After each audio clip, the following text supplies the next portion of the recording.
stimule la réflexion, nourrit le dialogue. Kid. Avec nous, Louis Hamane, ex-stratège libéral et ex-délégué du Québec à Washington. Il se passe beaucoup de choses de l'autre côté de la frontière et de notre côté aussi. Oui, non, absolument. On va encore reparler de l'ACEOM. J'ai l'impression d'être dans le jour de la marmotte. Là, tous les jours, on en reparle, puis on a l'impression de dire la même chose. Maintenant, la nouvelle là-dedans ce matin, c'est qu'on sait maintenant qu'il y a une entente. Ouais. Cela dit, il semble y avoir encore des fils à attacher, Nicolas. Il y a eu une rencontre hier entre le premier ministre, on le sait, et ses homologues provinciaux, rencontre au cours de laquelle il aurait demandé expressément aux provinces, d'une part, de remettre l'alcool et les spiritueux américains sur les tablettes, d'autre part, d'ouvrir leur marché public aux Américains. Accueil qui a été plutôt tiède du côté des provinces qu'on a dit. Du côté du Québec, je dirais même que l'accueil a été plutôt frigide, du moins si on s'en tient aux déclarations de la première ministre Fréchette et aussi son langage corporel, si vous voulez, lors de sa déclaration après la réunion. Là. Mme Fréchette qui a dit manquer d'informations, elle a dit qu'elle n'a pas eu réponse à ses questions.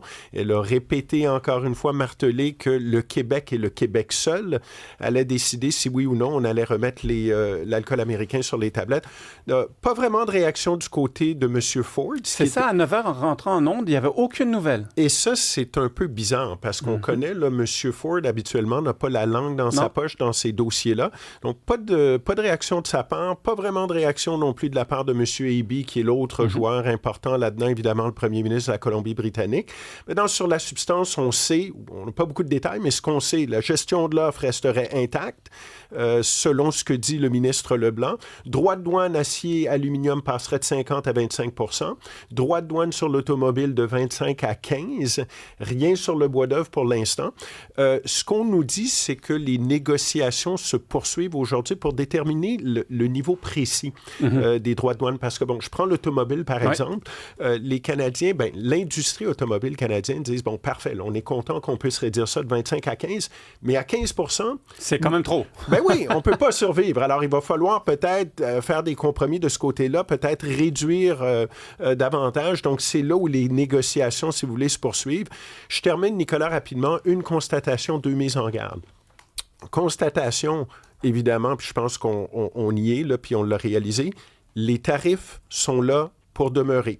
Certes, ils vont être moindres, mais il va toujours y avoir des tarifs. Alors, l'idée de revenir en arrière à ce qu'on avait avant que Donald Trump revienne à la Maison-Blanche l'an dernier, là, c'est terminé, on oublie ça. Là. On ne reviendra pas là. Mise en garde, premièrement, attention, certes, on peut se réjouir d'une entente, c'est une bonne nouvelle, on a évité le pire, mais la réalité, c'est que ce deal-là, puis on l'a vu ailleurs, on en parlait hier, ça peut être modifié, ça peut être annulé, ça peut ne pas être respecté, et tout ça au bon vouloir du président. Ce n'est pas un accord qui est entériné par le Congrès américain. Là. Alors ça, c'est évidemment une des mises en garde. Et l'autre mise en garde, puis on n'en a pas beaucoup parlé de ça, c'est qu'avec l'entente qu'on va conclure, ou du moins qu'on serait sur le point de conclure, on va se trouver à enchasser dans un texte ce qui se trouve être des violations de l'ACEOM. Absolument. Alors ça, là, c'est toujours très délicat parce que lorsqu'on ouvre une porte comme celle-là, très, très difficile de la refermer par la suite. Je vous dis ça, pas parce que l'ACEOM est complètement mort, mais c'est clair que le visage de l'ACEOM, l'esprit de l'ACEOM ne seront plus jamais les mêmes. Est-ce qu'on sait si le Canada compte aller en cours aux États-Unis contre ces tarifs-là, malgré une entente? Moi, je pense que ce ne sera pas les États-Unis qui vont aller en cours. Ça va être probablement des intérêts... c'est pas le Canada, c'est pas le Canada qui va déposer une requête devant un tribunal américain. Moi, je pense que ça risque plus d'être des joueurs américains, qu'ils soient industriels, du milieu des affaires, peu importe. Peut-être même les démocrates. Mais moi, je doute aucunement qu'il va y avoir contestation. Là, alors, ça peut sauter aux midterms, tout dépendant de quel côté ça va. Exactement, le feuilleton se poursuit. Exactement. Écoute, le rêve absolu de tout paparazzi londonien et britannique, Eh bien, ça va arriver. Le prince Harry et son épouse Meghan Markle rentrent en Angleterre. Mon Dieu, c'est le jour de Noël pour les tabloïds britanniques. Là, en effet, le prince Harry, son épouse Meghan Markle s'apprêterait à quitter la Californie pour rentrer en Grande-Bretagne après un exil de près de 6 ans. On se souviendra tous de cette rupture très acrimonieuse et publique du couple princier avec la famille royale. Rupture qui avait été entachée de toutes sortes d'accusations, là, notamment de racisme et de discrimination à l'endroit de Mme Markle.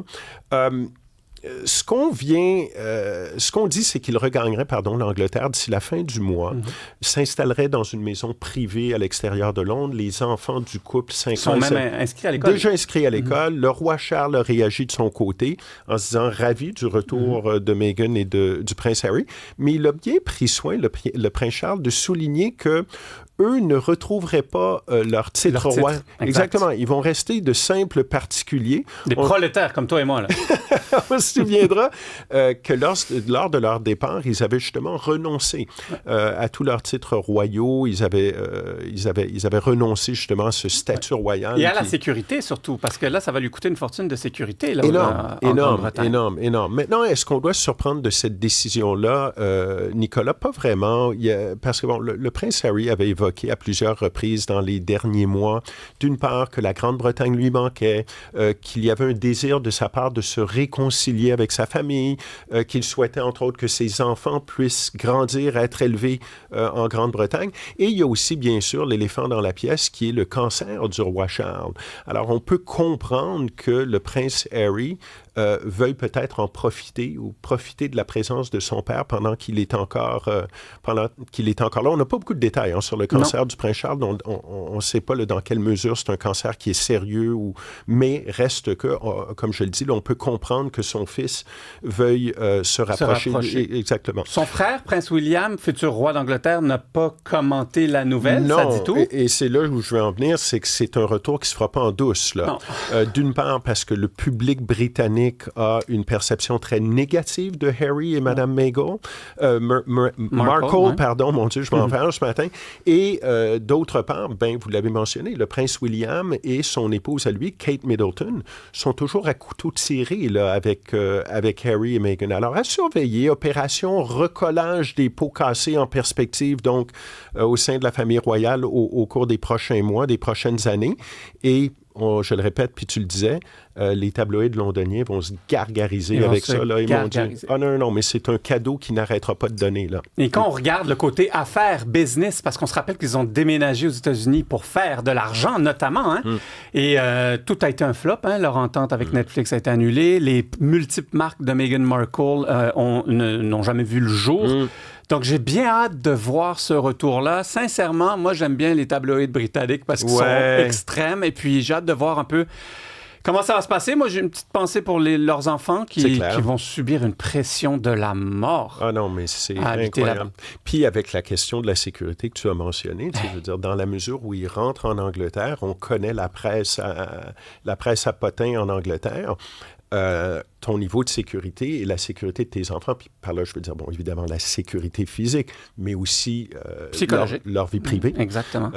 Ça risque d'être tout un défi. Exactement. Et puis, on peut faire que penser au triste drame de sa maman, la princesse Diana. Absolument. Des acteurs russes tenteraient d'influencer le référendum albertain sans grande... surprise, Non, absolument. Là, je ne vous annonce pas la nouvelle du siècle.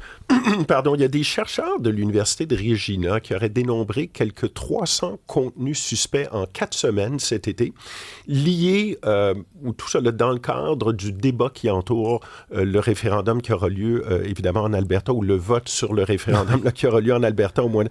80 de ces contenus-là serait relié à des acteurs russes, chose qu'a reconnu la première ministre Smith, qu'en effet, il y a des campagnes d'influence étrangère qui sont à l'œuvre en Alberta, particulièrement dans le cadre du référendum.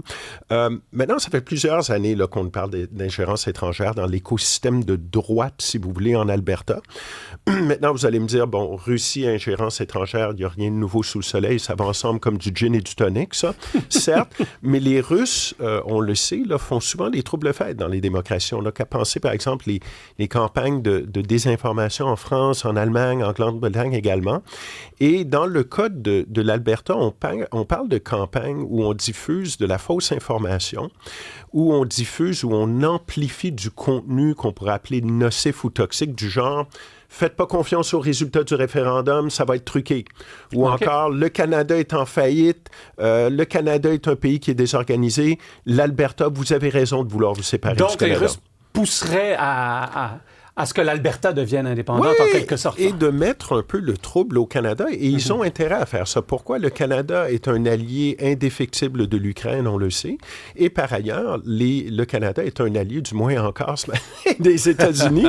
alors c'est clair que les Russes ont tout intérêt. La bonne nouvelle, puis je termine avec ça, c'est que la grande majorité des Canadiens savent différencier de l'information de la désinformation. Donc ça, en fait, c'est une bonne nouvelle.